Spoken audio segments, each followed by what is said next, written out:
Hi, I'm Kelly and welcome to Kapowski Reads. And this week has been, it's been a week. I have been super busy with work and I've been working away from home. So I thought that I would just do a little sit down video and tell you about all of the books that I have read this week. And I read quite a few books this week.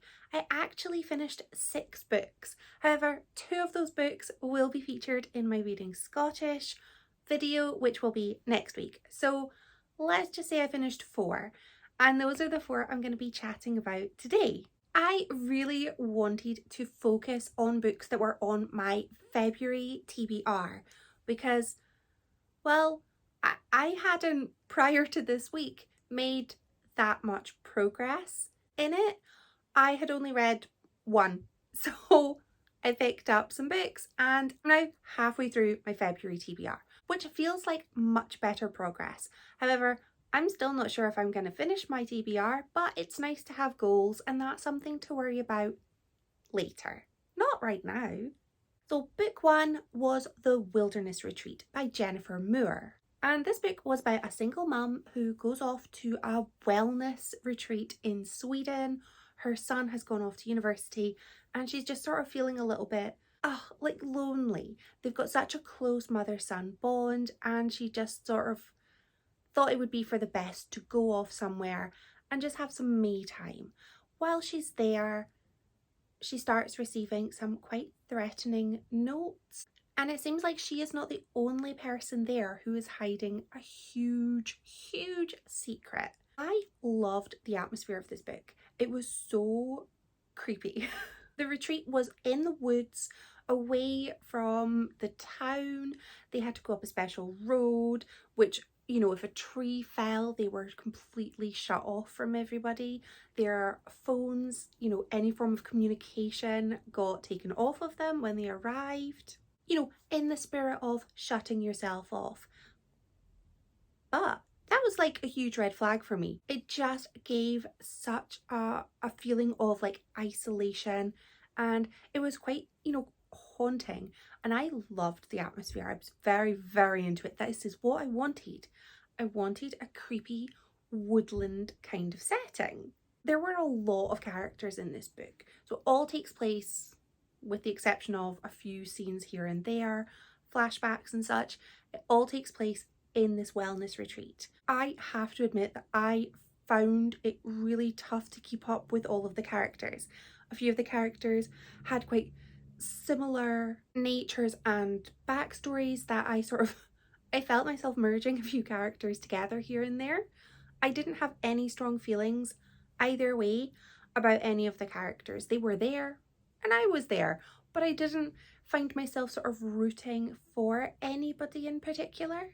There was such a really good build up. Like I was just so tense reading this book, waiting for that twist to come, and I never knew when it was coming, but it felt like I was ready. I was so on edge. However, the twist didn't actually come until 80% through the book. 80. 4/5. I mean, that was a long, long wait. When that twist came, it was all go, it was all excitement. Everything sort of started falling into place and you could really start putting things together and it was really exciting. I feel like it took too long getting there because the sort of level of tension was pretty high from maybe 40% in, and then it just kind of maintained for another 40%, and I was ready for that twist way earlier. But that last 20% was just, it was thrilling. It was actually thrilling, so exciting, and I really enjoyed that last 20%. I just kind of wish the first 80% maybe was shorter and got me there quicker, because I just felt I was just so much waiting for that huge reveal, and when it came it was beautiful, but I really did have to wait for it, and sometimes I'm impatient. The next book I read was Bunny by Mona Awad, and this book is about Samantha, who is a university student, a scholarship student, and she is studying some sort of creative writing, course, she's got such a vivid imagination, and she finds herself invited along to an evening with the clique called the Bunnies, who are in her course. And this clique are creepy. They are creepy. They are extremely privileged women who are very twee, you know, cute 50s dresses, cardigans, Peter Pan collars. I feel a little attacked. They are extremely saccharine. They're just so cutesy and hug each other to the point where you think they're just going to squeeze each other's heads off. Samantha then finds herself sort of on the periphery of this clique, somewhat kind of in it, but not, you know, a solid member. And things start to spiral. She's sort of in their world and starts to sort of doubt her own mind.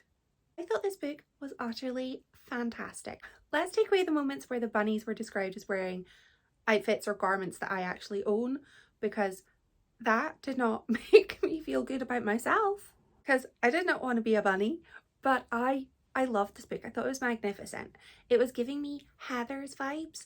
Heathers is one of my absolute favourite films. I love Winona Ryder, especially anything that she did in the 90s.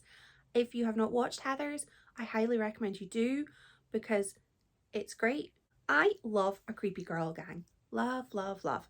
And I love an unreliable narrator.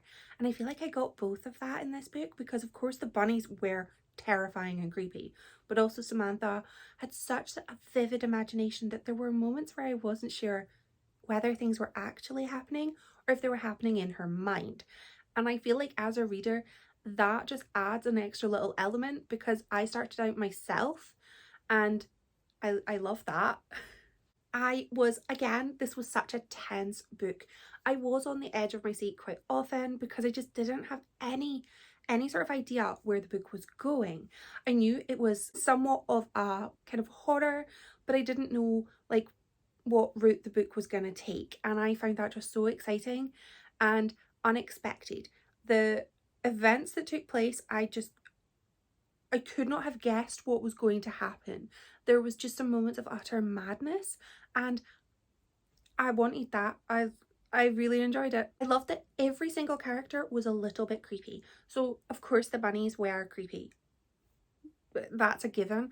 But everyone else had that little bit of, I don't trust you. There was nobody that I knew for certain was good. Bunnies. Everybody seemed like they were, you know, hiding a little something something.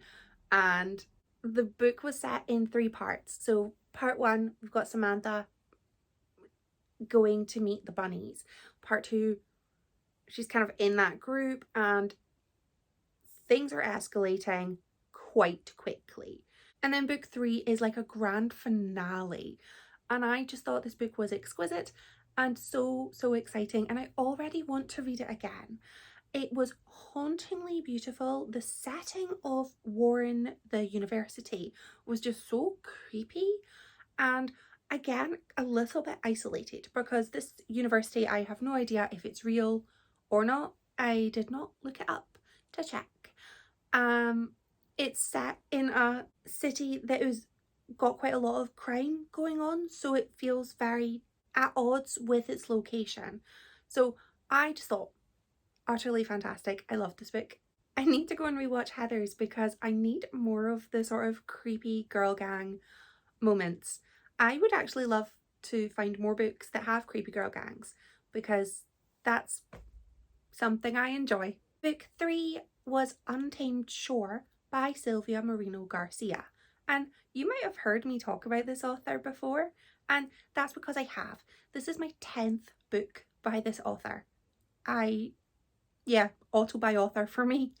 This book is set in 1970s Mexico in a sort of small town, and there is a young girl, Viridiana, who works as a sort of guide, and she ends up being hired by a husband, wife and brother-in-law to be their sort of translator and write the book that the gentleman is writing.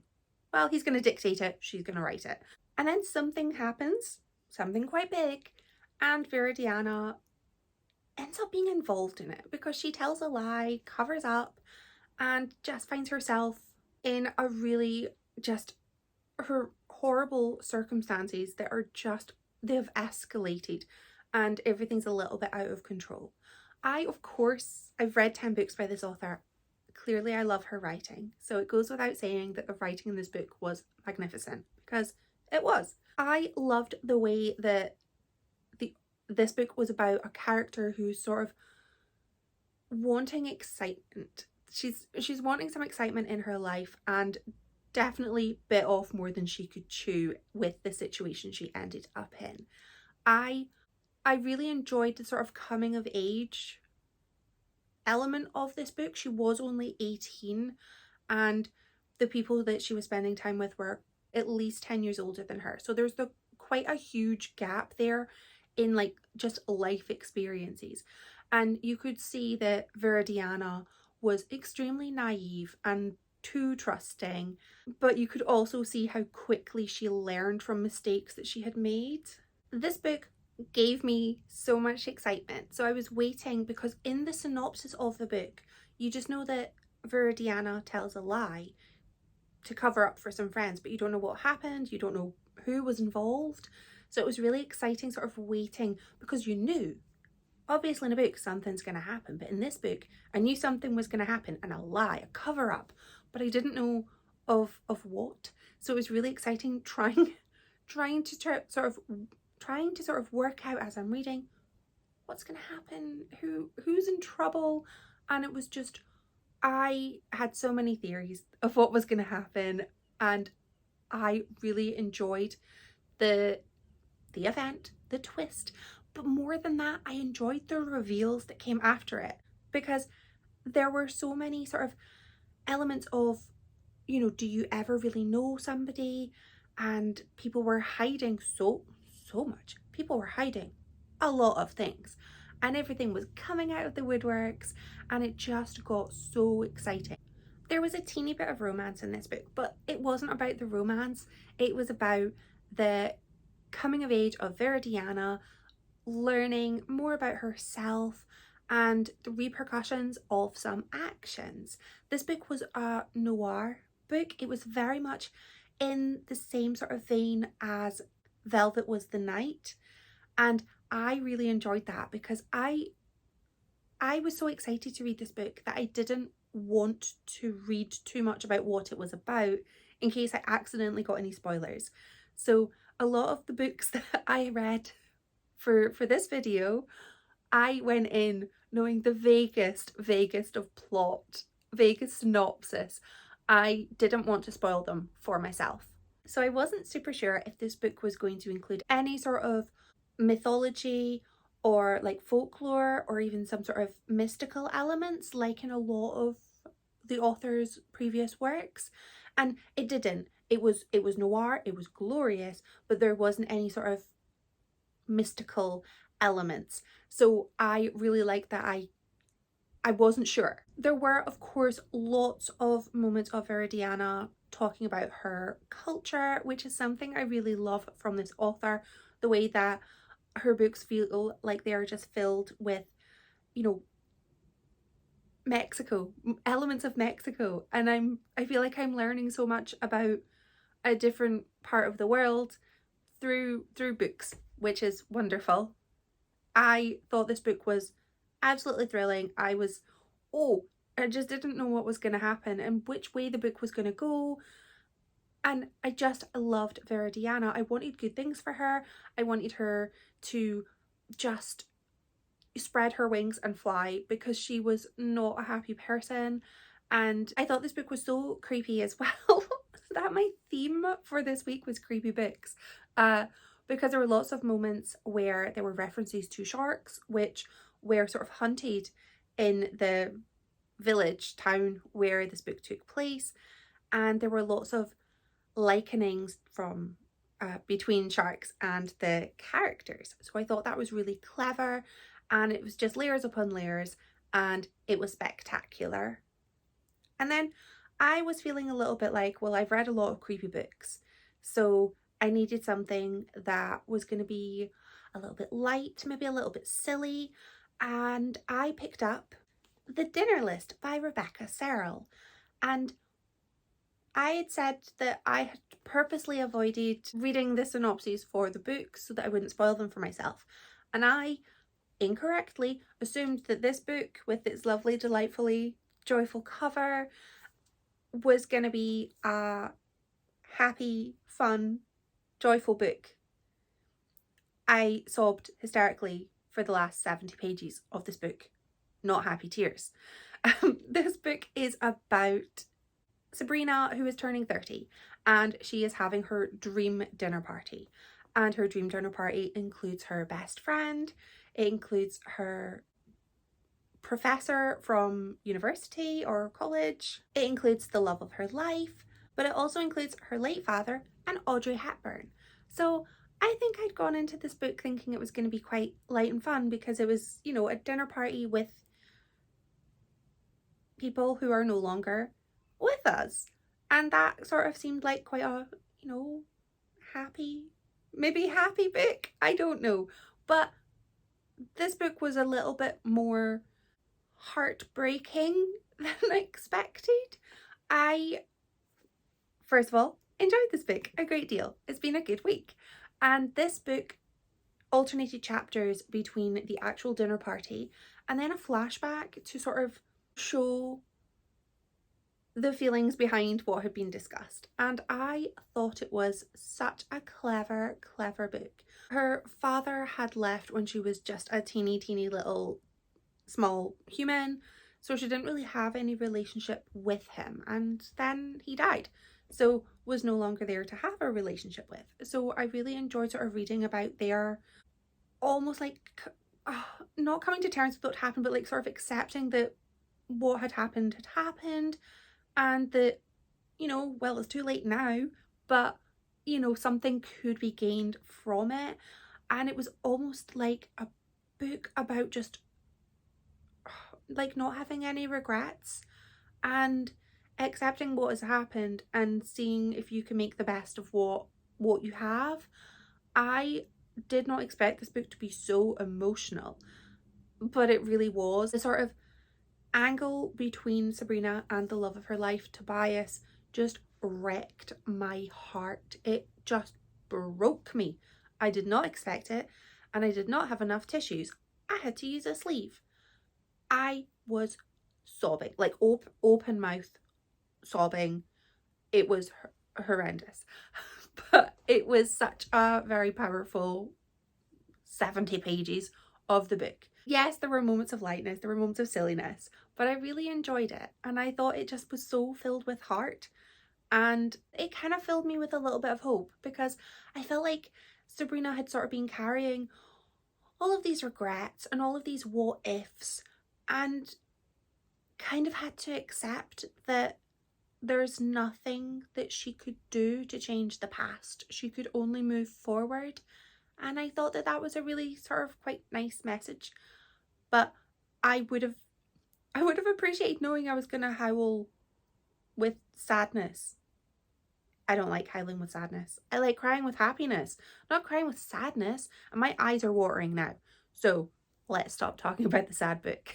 I had a magnificent reading week. It's been so good. I've read so many different kinds of books, but a lot of creepy books. I would love to know what you've been reading this week. So let me know in the comments, and if you have any recommendations for a creepy book, it seems like that's something I enjoy. So please let me know. Yeah, thank you so much for watching. Bye!